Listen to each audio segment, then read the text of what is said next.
The Carbon Cycle by Klaudia, Brooke, and Adam. Humans and animals breathe in oxygen and breathe out carbon dioxide in a process called respiration. The carbon dioxide is taken in by plants during photosynthesis. The plants then produce oxygen and produce fruit. People eat the fruit, or the fruit falls on the ground, and the CO2 eventually gets back into the atmosphere.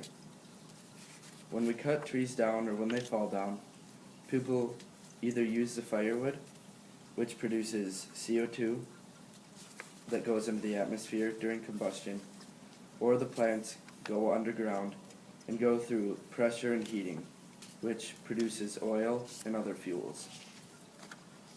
The fuels are then used to power factories and cars, which emit CO2 into the atmosphere. Since we are producing too much CO2 from factories and cars, plants aren't able to take in all of the CO2, and the earth becomes warmer from the CO2 staying in the atmosphere. To reduce our carbon footprint, we can eat all of our food. Some of the pros of that are cutting down on methane in landfills and cutting down on carbon emissions from transporting the waste. Cons are less money for your products, overpopulation of food, and too much will go to waste in stores.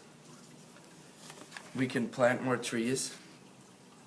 If we plant more trees and preserve forests, the more CO2 will be taken in and more oxygen will be produced.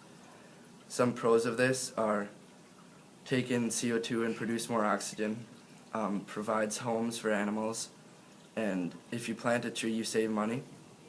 Cons are space to plant the trees, people chop them down, and if you plant the wrong kind of tree it will die. We can also use more electric cars. We need more people to buy electric cars so CO2 isn't given off. Some pros of using electric cars are no tailpipe emissions, it keeps air cleaner, and the cars are quieter. Some cons are that they burn other fuels to produce the electricity, the cars are expensive, and there are not a lot of charging stations for the cars.